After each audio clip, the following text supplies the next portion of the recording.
The $600 noise-canceling headphones you wear in the subway aren't for listening to music. They're a do disturb sign you hang on the world. This script isn't about budgeting.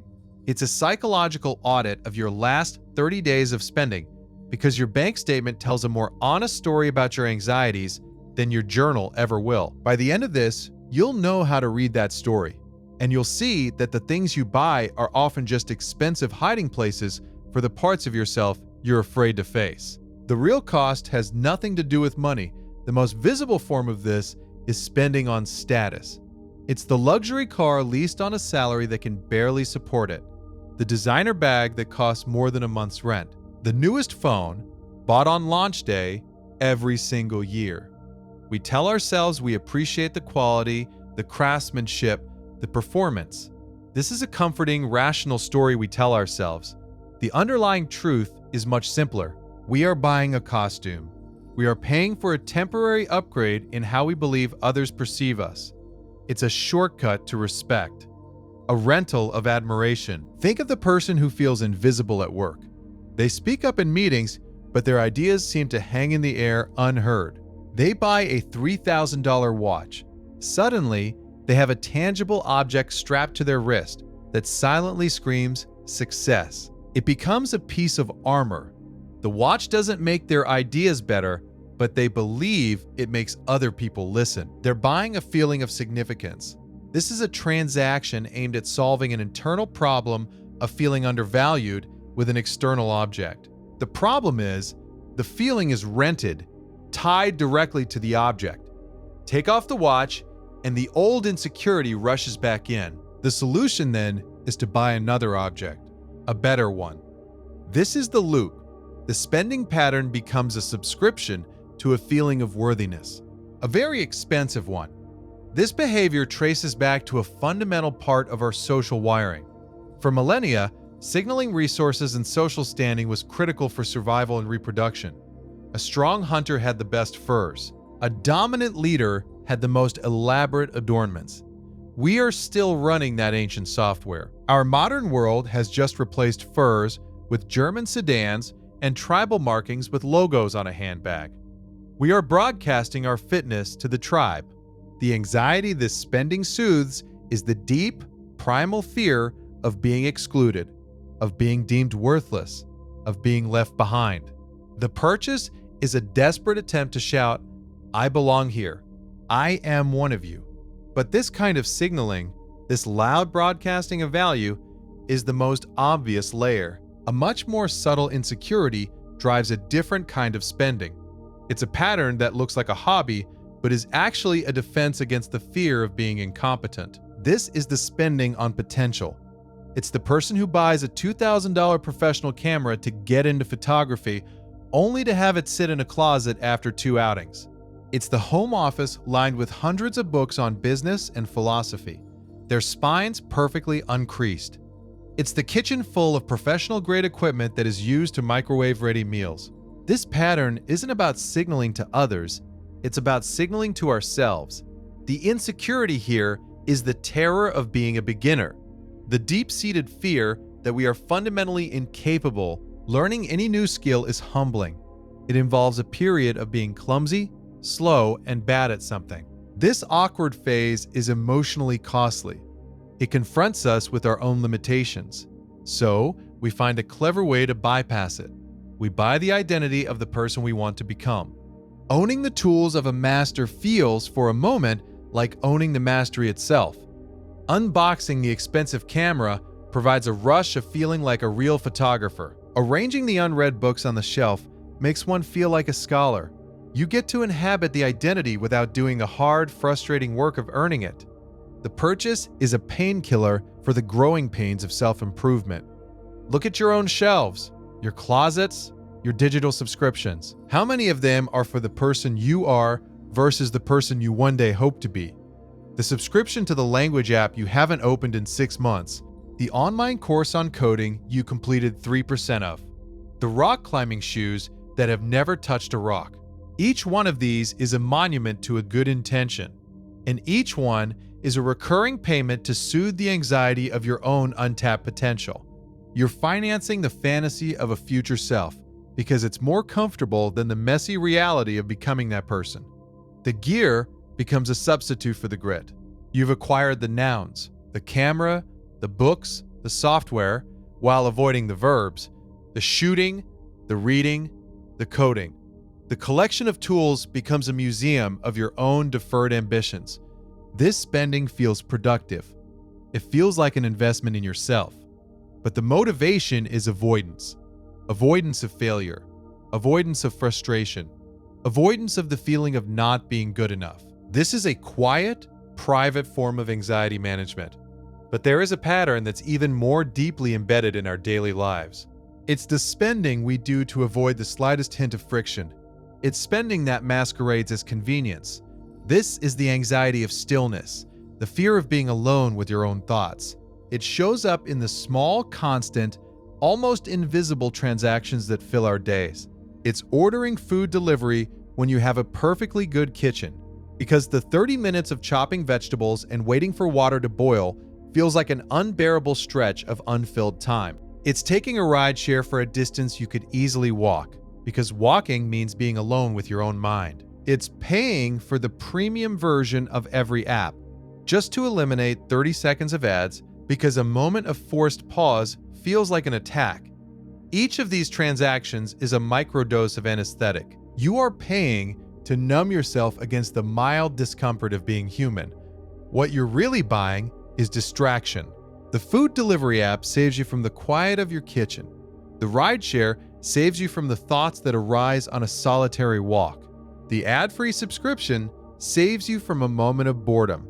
You are systematically outsourcing any activity that contains a pocket of silence or a sliver of effort. Over time, this has a profound effect. Your tolerance for friction plummets.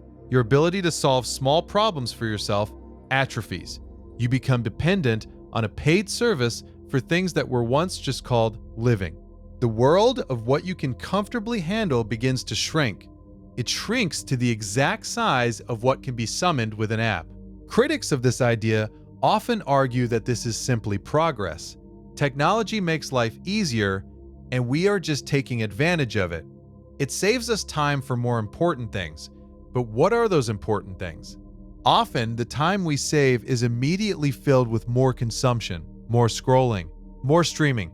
The time isn't reinvested, it's just reallocated to a different, more potent form of distraction. The underlying insecurity is a terror of the void, the fear that if you stop moving, stop consuming, stop being entertained for even a moment, you will be confronted by a feeling you don't want to feel. Loneliness, restlessness, a sense of meaninglessness. So you pay to keep the noise going. Your spending becomes a frantic effort to pave over every moment of potential silence in your day. This is a cage made of comfort. All these patterns, status, potential, convenience, are about acquiring things, buying more, adding layers. But there's a paradoxical insecurity that creates the opposite spending pattern. It's the fear of being trapped by the very things we accumulate, and the spending it generates is the most sophisticated and expensive of all. This is the insecurity of control, and it manifests as performative minimalism. This is the person who spends a fortune to look like they own nothing. The apartment is sparse, with white walls and a single $1,000 chair. The wardrobe consists of 7 identical $500 t-shirts. They talk at length about freedom from consumerism while spending more on their curated emptiness than most people spend on a house full of clutter. This isn't true simplicity. True simplicity is a byproduct of being content. This is a meticulously crafted aesthetic. It is a full-time job of curating an image of enlightened detachment. The anxiety here is twofold. First, it's a fear of making the wrong choice, a symptom of the paradox of choice. In a world with infinite options, the possibility of regret is overwhelming. So, the minimalist chooses to own the one perfect thing. They will research for weeks to find the single perfect coffee mug, the ultimate backpack, the platonic ideal of a jacket.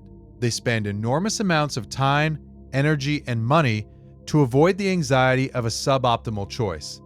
It's a desperate attempt to impose order on a chaotic world. Second, it's the ultimate form of status signaling. disguised as its opposite. It's a way of saying, I am so secure, so tasteful, that I am beyond the need for possessions. It's a performance of being post-materialistic.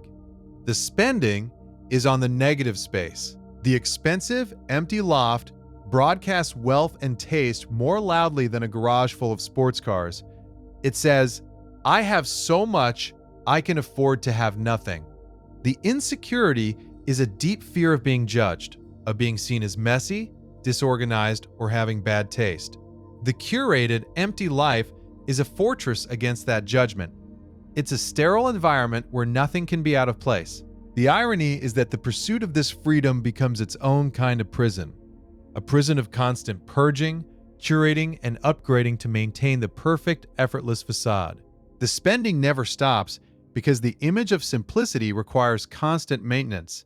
So, we have these four deep drivers. The fear of being insignificant, which leads to status spending.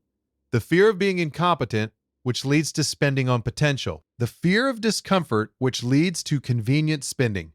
And the fear of being judged, which leads to performative minimalism. They all feel different, they look different on a bank statement, but they all operate on the same flawed principle. Every single one is an attempt to use an external tool to fix an internal state. It's like trying to fix a software bug by buying a new monitor. The screen might be clearer for a while, but the underlying error in the code remains. The transaction itself is the key. When you buy that expensive watch, you get a temporary hit of perceived respect. When you buy that professional camera, you get a temporary feeling of being creative. When you order that food, you get a temporary relief from boredom. The feeling is real, but it's borrowed. It's contingent on the purchase. The moment the novelty wears off, the moment the object is just an object again, the original insecurity returns. Often it comes back stronger because now you've proven to yourself that the only way to feel good is to buy something. You have trained your brain to seek an external solution. This is the core of the problem. The spending pattern creates a feedback loop that reinforces the insecurity it's meant to soothe. You feel insecure, so you buy something.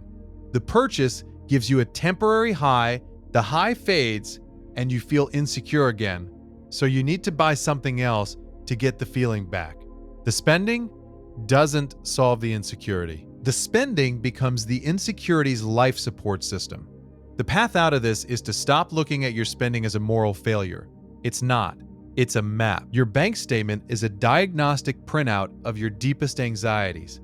Each recurring, emotionally driven purchase is a bright red arrow pointing to a specific area of your life that needs real investment, not financial investment. The impulse to buy a luxury item is a signal that you crave respect. The real solution is to build a skill, to contribute something of value, to become someone worthy of respect, independent of what you own. The impulse to buy the tools for a hobby is a signal that you crave competence. The solution is to accept the discomfort of being a beginner and actually practice. The impulse to pay for convenience is a signal that you crave peace and resilience. The solution is to practice sitting with discomfort to build the mental muscle that can tolerate boredom and friction. Your spending shows you exactly where the work is. It shows you which parts of yourself you have chosen to outsource. The goal is to slowly, deliberately take that work back in-house. It's to stop buying the costume and start building the character. It's to stop financing a fantasy self and start investing with your time and effort in your actual self. The transaction that truly changes you isn't the one on your credit card statement. It's the one where you trade your comfort for your growth. That's a currency that can't be bought. It can only be